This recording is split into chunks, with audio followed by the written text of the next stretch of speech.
Hi class, this is Dr. Shahada, and in this video I will be covering Chapter 12 on cost, access, and quality in relation to healthcare. So you do have a PowerPoint presentation file in this week's module. As you can see, it's right there, as well as a file for the terms that are presented in Chapter 12. Now, I am going to be covering the topics found on the Some Information from the Chapter page in the PowerPoint presentation. So I'm going to be jumping back and forth, okay? So let me go to the PowerPoint presentation and we can get started. All right, so now I'm in the PowerPoint presentation for Chapter 12. And this is actually a little cartoon that's in the textbook. And it's an interesting one since we are talking about cost. And it says the healthcare sector of the economy is like a monster with a ferocious appetite that needs to be controlled. So in this chapter regarding cost, we're going to be talking about what has gotten the healthcare costs here in the U.S. to escalate, as well as approaches to try to control it. And then we'll be touching on the topics of access and quality. So let's get started. All right, so the three main cornerstones of healthcare delivery. First, we have cost. Now, so cost can have different meanings depending on the perspective one takes. So the first meaning that cost can have from a national perspective, we could be looking at healthcare costs that refer to the national healthcare expenditures. So in this case, healthcare costs are the portion of the nation's gross domestic product consumed by the delivery of healthcare services. As such, healthcare costs measure the economic resources a country employs for healthcare delivery. Now, another perspective would be the perspective of consumers and financiers. In this context, healthcare costs refer to the prices charged by providers for the delivery of healthcare services and the prices of health insurance premiums charged by insurance companies.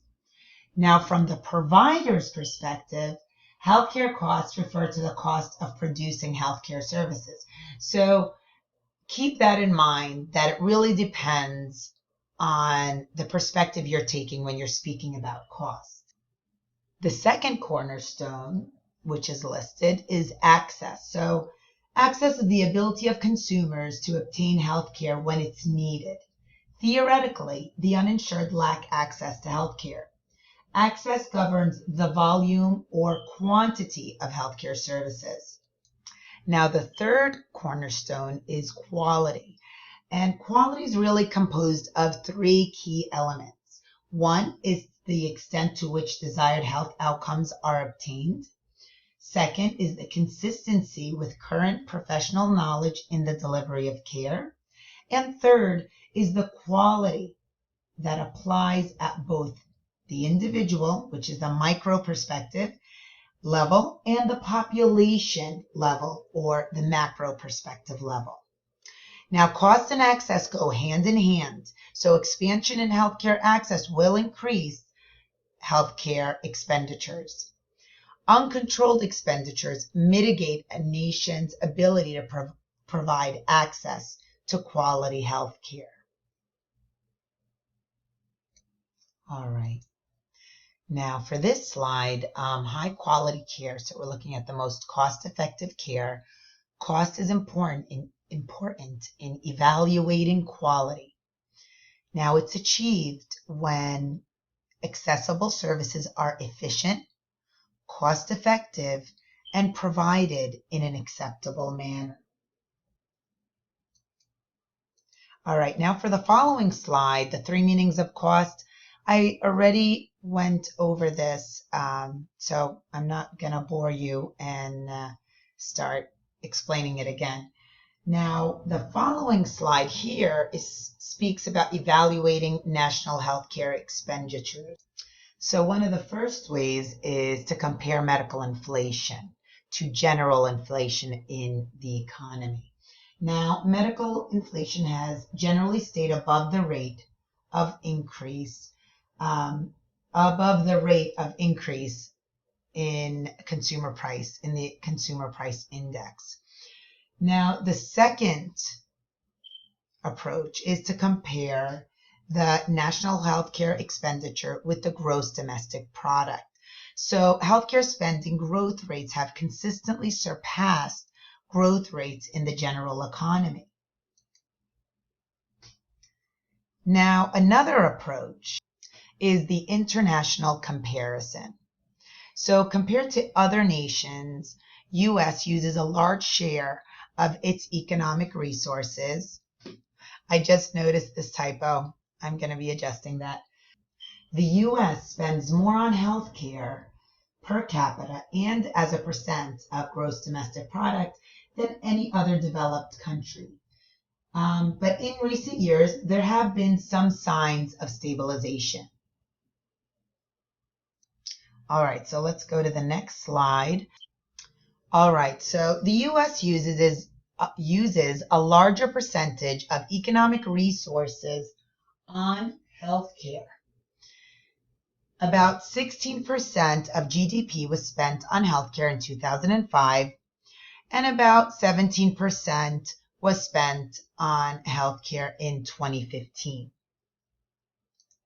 Now, the future growth of healthcare expenditures depend on two main factors. First, the impact of the Affordable Care Act, and it's going to take us a while to really be able to assess that impact or really measure it, and the gross domestic product growth in the general economy. Now, keep in mind that the higher utilization of healthcare services will no doubt lead to medical care cost inflation unless measures are employed to slow down the rise in the price and the quantity. All right, now with the next slide, it is actually a hyperlink to a video on YouTube. Why does U.S. healthcare cost so much? And it really is an interesting one, so be sure to take the time to watch it. Now, do we need to contain costs regarding healthcare? All right, so the three reasons to assess whether we spend too much. First is international comparisons. So it's not an unbiased tool since other nations decide how much will be spent on healthcare. Second, the rise in health insurance premiums in the private sector. So this rise in health insurance premiums have triggered private employers to abandon traditional fee-for-service insurance plans and seek employee coverage through HMO insurance plans. And the third is insurance companies argue that rising insurance premium costs have to be passed on to consumers in the form of higher prices because it may interfere with the ability of businesses to stay globally competitive. Rising premium costs limit the ability of employers to offer health benefits. And also, these rising healthcare costs take a toll on the middle or average and low income Americans. Now I'm going to jump to slide number 18, and I will begin covering the reasons for cost escalation here in the U.S. I'm sorry, I'm jumping around here.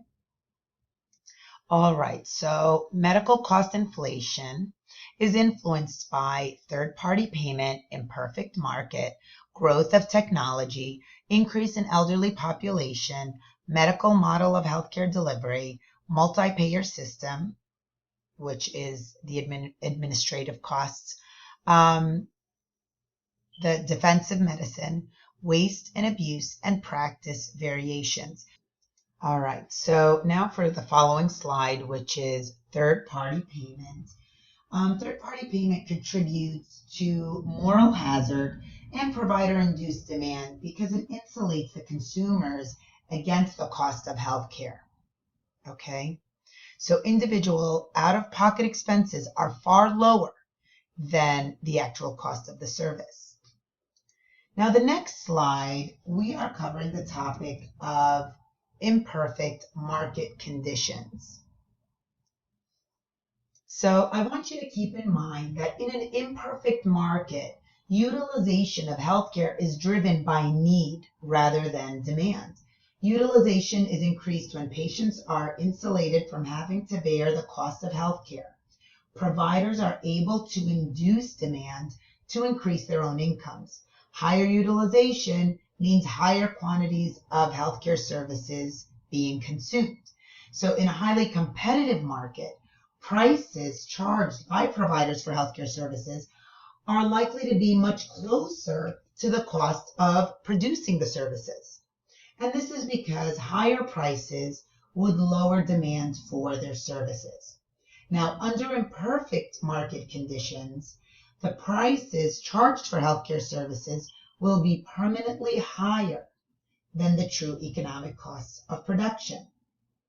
Providers are insulated from the economic impact of lower demand when prices are artificially set at a higher level than competition would allow.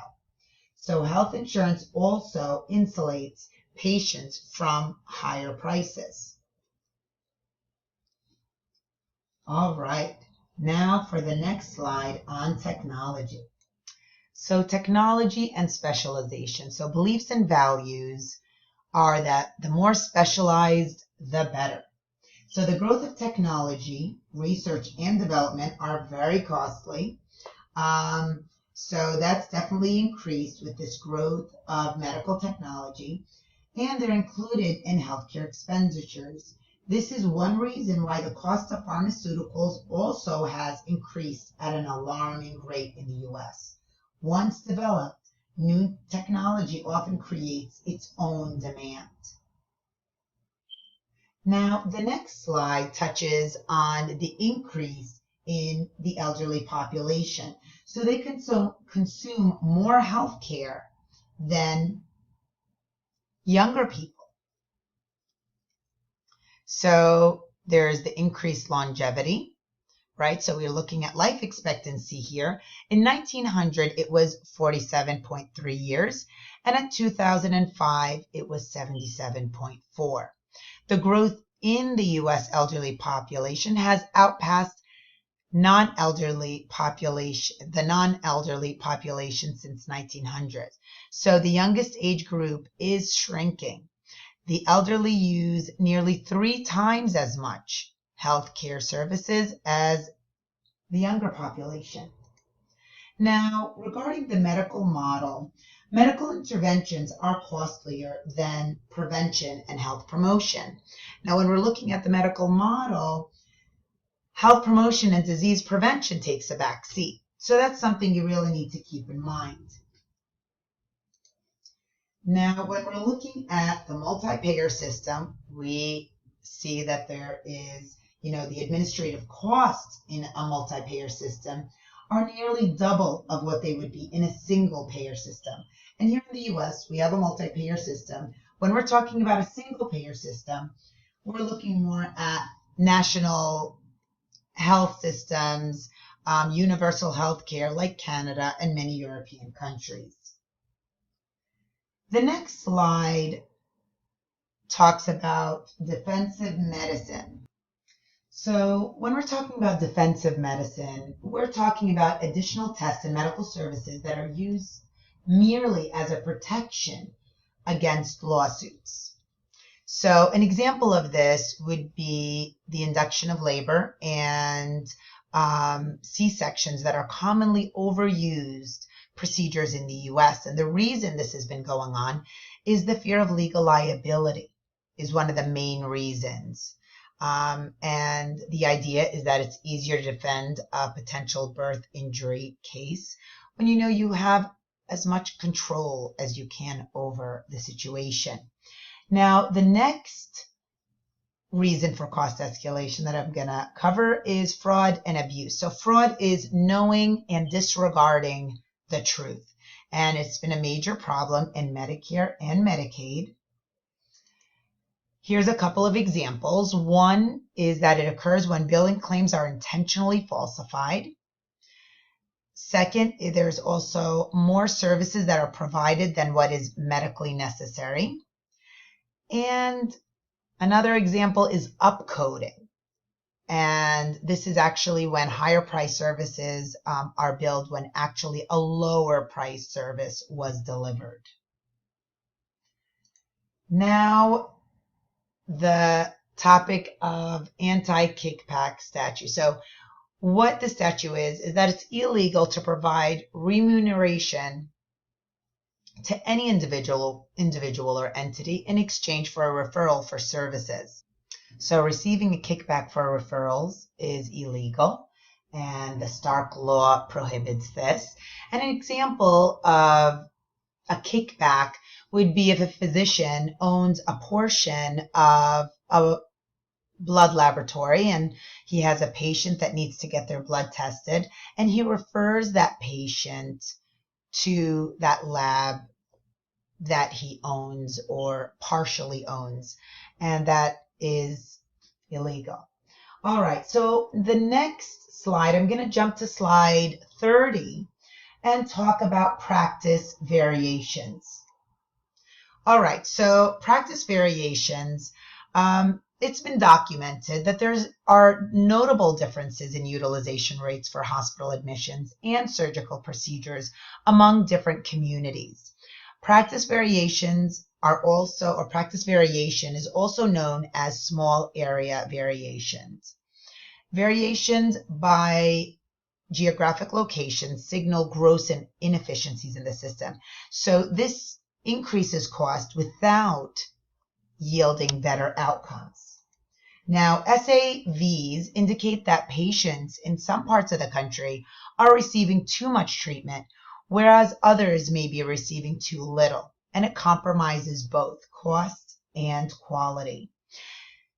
Now, the next slide, I will be covering cost containment approaches.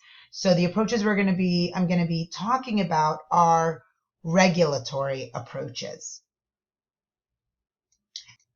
So an all-payer or single-payer system has centralized controls that allow cost containment efforts to sweep through the entire healthcare delivery system. And here in the US, that would require a major overhaul. But of course, when you do have a single payer system, it's much easier to regulate cost. Now, with a single payer system, it is a top-down approach. You establish the budgets for the entire, for all the sectors of the healthcare delivery system. And that is not something that we have here in the US. So the US does not have an all-payer system. It takes on more of a bottom-up cost control approach because providers and MCOs establish their own fees or premiums. And this leads to cost, this is where cost shifting occurs. Now, there's been a number of attempts to try to control healthcare spending here in the US. However, these attempts have not been successful. All right, so I'm going to go to the next slide here, health planning. And this is where government's efforts or aim is to align and distribute healthcare resources to achieve health outcomes. It's important in a centrally controlled national health care program. However, here in the US, we do not have a national health care program, but an example of health planning, which is more looking at supply side controls, is CON, or Certificate of Need. So we have that here. So the Certificate of Need was enacted actually in 1974, and the government's attempt to implement an enhanced and regulatory approach. the purpose was to control capital expenditures by health facilities. So the next regulatory approach I'll be discussing are price controls. So another attempt to control costs, Nixon in 1971 imposed the Economic Stabilization Program. The aim was to contain general inflation through wage and price controls. Provider-induced demand mitigated the effects of price control. Now, for price controls to be successful, regulatory cost control initiatives must influence the cost of production as well as the quantity of services utilized. Now, here in the U.S., the experience has shown that price controls alone are insufficient for controlling total healthcare expenditures, mainly because there is no restraint on the quantity. Now, physicians, as I said, can induce demand and thus increase the quantity of services provided, even though prices may be controlled. So price controls for hospitals under the prospective payment system based on DRGs or diagnostic review groups reduced inpatient costs but failed to limit the total medical inflation. Because of the cost shifting from the inpatient to the outpatient sector. All right, so let me go to the following slide. I just wanted to make sure to point that out regarding price controls. Is here we're talking about Medicare. As an example, the Medicare reimbursement changed to using a prospective payment system. And the idea with the PPS is that how much will be paid for a particular service is predetermined. Now, in the following slide, here is another approach, pay for performance, and the aim is to align provider payments with the quality of care provided. Now, P4P is great on paper. I mean, for you to be able to align provider payments with the quality of care provided. However, it is very difficult to implement. So the Institute of Medicine, or IOM, noted that unintended adverse consequences of P4P could include decreased access to care, increased disparities in care, and impediments to innovation. Now, the next regulatory approach is actually one that controls utilization. It's called peer review organizations. So peer review organizations, which they're actually not called PROs anymore. They're called, the organization is called Quality Improvement Organizations, or the approach. And the idea is to determine whether care delivered to Medicare beneficiaries is reasonable, necessary, and appropriate. So the whole purpose is monitoring and control of both cost and quality. So in the next slide, it talks about PROs, or as they're called now, QIOs. They're composed of practicing physicians and other healthcare professionals. And again, they determine whether the care is reasonable, necessary, and appropriate. And they're paid by the federal government and found in each state, since it is a government-funded program. All right, so the next slide, we're going to be covering competitive approaches for cost containment. So competition, we're looking at rivalry among sellers for customers. In healthcare, providers will try to attract patients who can choose among several providers. Healthcare competition can be based on technology, quality, amenities, and access. All right, so let me go to the next slide where we'll start covering the 4 categories. So I'm going to actually give a brief description of each right here, and then I'm going to be jumping to the slide that starts covering the topic of access. All right, so when we're looking at demand side incentives, so cost sharing here provides incentives to the consumer to be more cost efficient in the selection of a plan and in the utilization of services.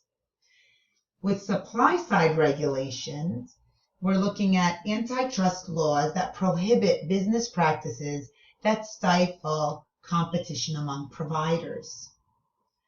The third one, payer-driven price competition.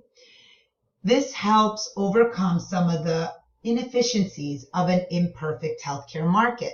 So it occurs at two different points. First, you have the employers that shop for the best value in terms of the cost of premiums and the benefits of a package. So competition among insurers. And second is managed care organizations shop for the best value from providers of health services. Last, utilization controls. So managed care helps overcome some of the inefficiencies of an imperfect healthcare market.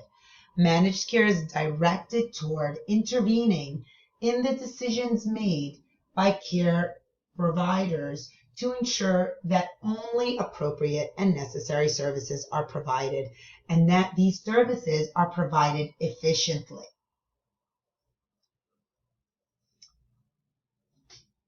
All right, now that I briefly went through the competitive approaches, I'm going to be jumping to slide number 51.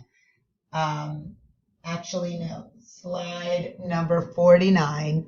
And this way I could start covering access to care. All right, so here we are on access to care, which is the ability to obtain needed, affordable, convenient, acceptable, and effective personal health services in a timely manner. All right, so let's go to the next slide. So some of the key implications for health and key implications of access. I'm sorry about that. So access to medical care is one of the key determinants of health status, along with environment, lifestyle, and heredity factors. So remember the social determinants of health that we've covered previously in this course. Second, access is regarded as a significant benchmark in assessing the effectiveness of the medical care delivery system. So an example of this would be that it can be used to evaluate national trends against specific goals, such as those proposed in the Healthy People Initiative. So Healthy People 2020, remember in Chapter 2, we covered those health outcome goals. And access can also be a benchmark in assessing or evaluating the performance and accountability of healthcare plans and providers. Now, measures of access reflect whether or not the delivery of healthcare is equitable. Recently, with the growth of managed care and the integration of healthcare financing and delivery, access is increasingly linked to quality of care and the efficient use of needed services.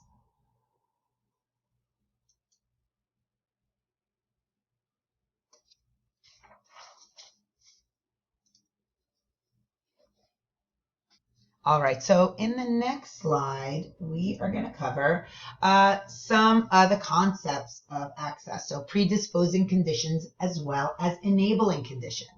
So predisposing and enabling conditions result in some individuals using more medical care services than others. Predisposing conditions include an individual's socio-demographic characteristics. So this includes age, sex, education, marital status, family size, race, ethnicity, even religious preference. So these factors indicate the propensity of individuals to use medical care. So for example, holding everything else constant, elderly people are more likely to use medical care than are young people, as we've learned in the chapter that covered long-term care. Now, the enabling conditions are income, socioeconomic status, price of medical services, financing of medical services, and occupation. So they focus on the means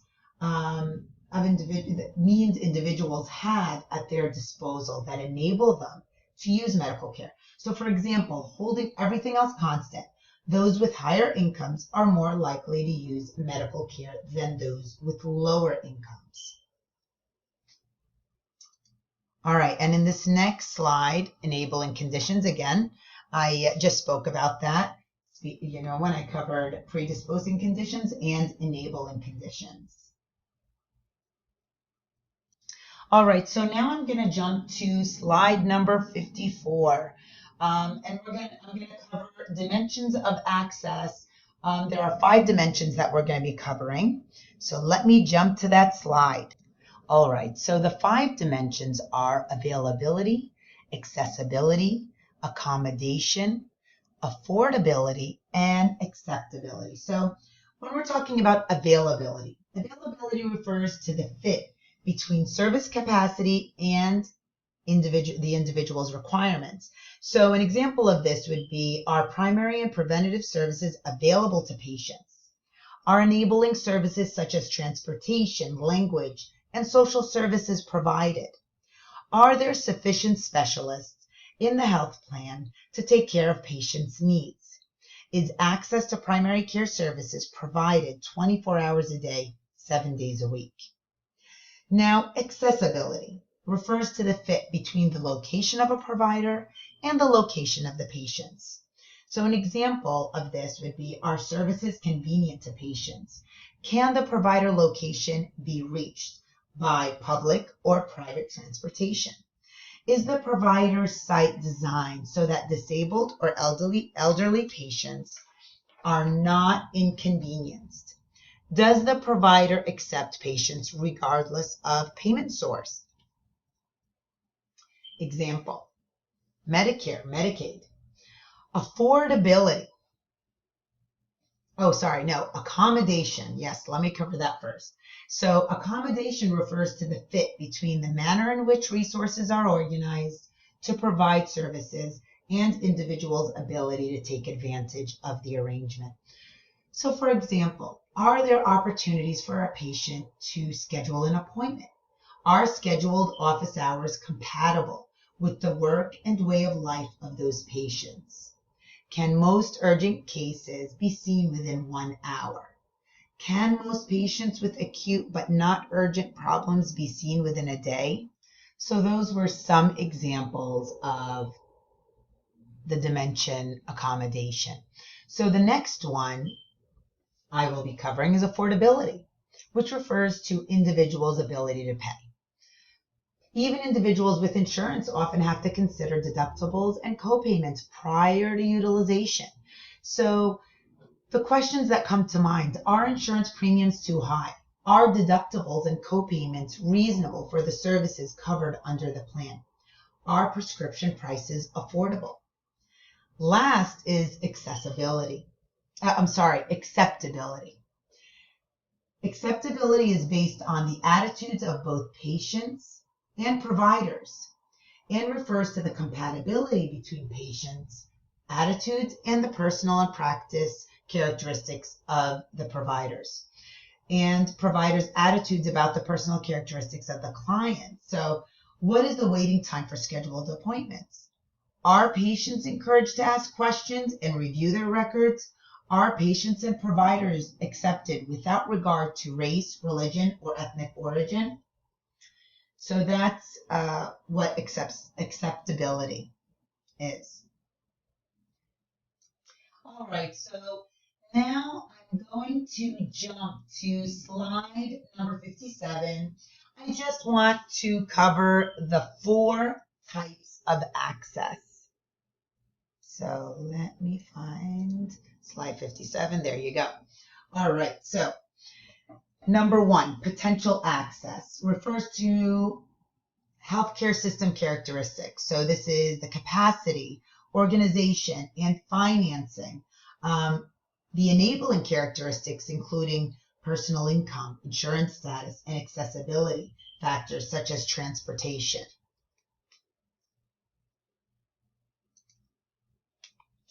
Now, the next type of access is realized access. which refers to the type, site, and purpose of health services. So the type of utilization refers to the category of services rendered, physician, dentist, or other practitioner. Is it a hospital or long-term care admissions? The site of utilization refers to the place where services were received. For example, inpatient settings such as short-term stay at the hospital, a mental institution, nursing home. Now, the purpose of utilization refers to the reason medical care was sought, whether primary prevention, diagnosis and treatment, or rehabilitation. Now, equitable access refers to the distribution of healthcare services according to the patient's self-perceived need or evaluated need as determined by a health professional. Inequitable access refers to services distributed according to enabling characteristics like income and insured status. Effective and efficient care links realized access to health outcomes.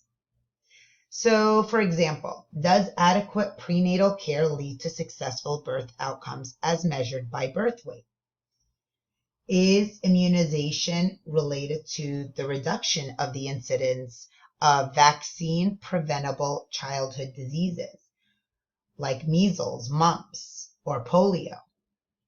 Are preventative services related to the early detection and diagnosis of treatable diseases?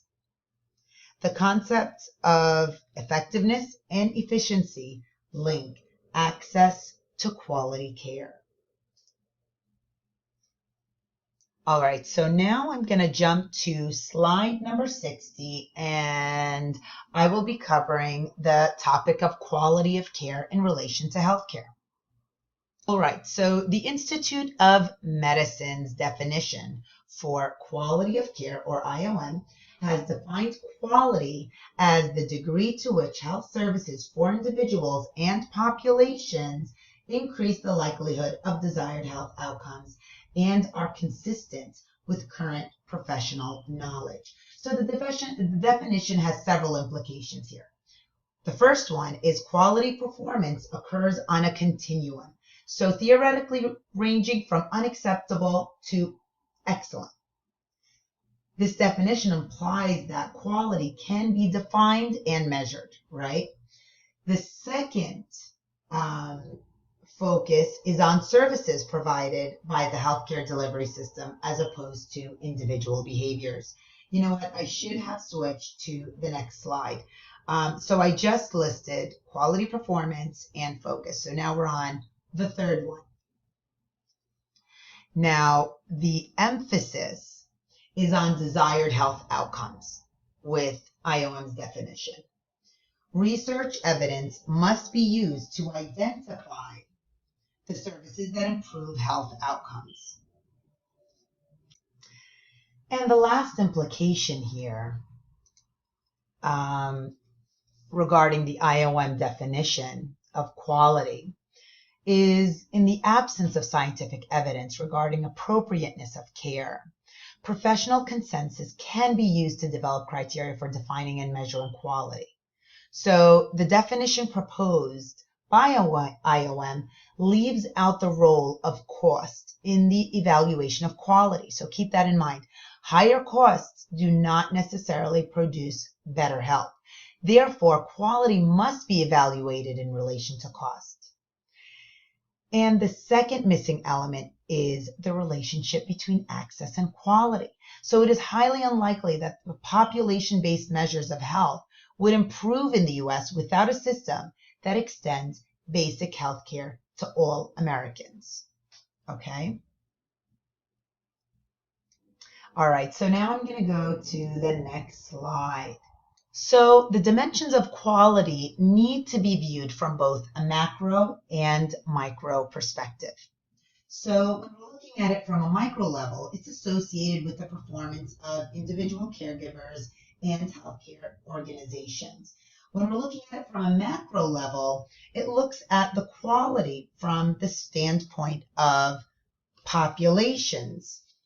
It reflects the performance of the entire healthcare system. Now, in the micro dimension of healthcare quality, it encompasses the clinical aspects of healthcare. So the clinical aspects of care deal with technical quality, which evaluates the appropriateness of care according to several different criteria. The facilities where care is delivered, the qualifications and skills of caregivers, the processes and interventions used, cost efficiency of care, and the end results or effects on patients' health are some of the key criteria evaluated to determine clinical appropriateness of care. Now, the next one is interpersonal aspects, and I'm going to jump to that slide. And interpersonal quality focuses on the delivery of care from the patient's perspective. It includes the practitioner's interest, concern, and demeanor during clinical encounters. It is important because expressions of love, hope, and compassion can enhance the healing effects of medical treatments. Interpersonal aspects of quality are also important from the standpoint of organizational management, because consumers gain lasting impressions of organizational quality from the way they are treated by the employees of an organization. And last is quality of life, which evaluates a person's own perception of health, ability to function, role limitations stemming from physical or emotional problems, and personal happiness during or after the disease experience. So from a macro perspective, quality encompasses system-wide efficiencies and outcomes, including cost, access, and population health. All right, so now I'm going to jump to slide 74 and cover the Donabedian model. Now, I do want to remind you, even though I'm not covering everything that is in this PowerPoint presentation, it doesn't mean that it's not important. Most of the slides are very self-explanatory, and the presentation does coincide with the chapter on cost, access, and quality. All right, so let me jump to slide 74. That will be the last thing I'll be covering in this video. So just give me a second to jump in. All right, so the Donabedian model consists of 3 domains in which healthcare quality should be examined: structure, process, and outcomes. Now I'm going to jump to the next slide. And you actually have this figure in your textbook. So all 3 domains are equally important in measuring the quality of care. They're complementary and should be used collectively to monitor quality of care. And they're also closely linked, and they're hierarchical. So structure is the foundation of the quality of healthcare. Good processes require a good structure. So in other words, deficiencies in structure generally have a negative effect on the processes of healthcare delivery. All right, so what was I saying there? Yes, okay. So in other words, deficiencies in structure generally have a negative effect on the processes of healthcare delivery. Structure and processes together influence quality outcomes. Structure primarily influences process and has only a secondary direct influence on outcome. So it should be noted that the model views quality strictly from the delivery system's perspective, okay? So it does not account for individual lifestyles and behaviors that also have a significant influence on health status. Structure essentially refers to resource inputs used in the delivery of healthcare. So some examples. Examples are like facilities, including licensing and accreditation, equipment, staffing levels, staff qualifications, staff training, and programs. and the administrative organization. So from a system-wide macro perspective, structural elements include the number of physicians and hospital beds available per 1,000 population, the geographic distribution of physicians, hospitals, and nursing home beds, and the mix between primary care and specialist physicians. So structural measures indicate the extent to which healthcare organizations have the capability to provide adequate levels of care. Structure provides an indirect measure of quality. Okay? Now, when we're looking at process refers to the actual delivery of healthcare. So it includes technical and interpersonal aspects of delivery. Examples of process are correct diagnostic tests, correct prescription, accurate drug administration, pharmaceutical care, waiting time for seeing a physician, and interpersonal aspects of care delivery. That includes communication, respect, compassion, and concern. Now, outcomes refers to the effects or final results obtained from utilizing the structure and processes of healthcare delivery. Positive outcomes suggest recovery from disease and improvement in health. They also suggest an overall improvement in health status through health promotion and disease prevention efforts and adequate access to healthcare services. Outcomes are often gauged through a comparative assessment between 2 time intervals of the measures of morbidity, mortality, and health status. Other outcome measures include post-operative infection rates, iatrogenic illnesses, and rates of rehospitalization. Another indicator of positive outcome is patient satisfaction, which is assessed through questionnaires completed by patients or surrogates. Ratings by consumers provide the most appropriate method for evaluating interpersonal quality. Now, in the next slides, it'll pretty much go over what I just explained regarding the Donabedian model. And what I'm going to do now is I'm going to jump back to this week's module, to the some information from the chapter section, and make sure we've covered everything on that page. All right, so we're back here. We have went through the relationships between cost, access, and quality, cost of health care. Here is the framework for access in the managed care context. We've went through what predisposing conditions are, enabling factors. We've went through the dimensions of access, types of access, and this is actually just an 8-factor model of access. It's actually from my Global Health Systems course, and it just talks about this true definition of access, but it will not be included on your exam. I just thought it was very interesting to share. Now, I know that on this page I didn't include much on quality, but you are responsible for reading the section, and we also covered it in this lecture. All right, if you have any questions at all, do not hesitate to contact me. That's what I'm here for. Take care. Bye.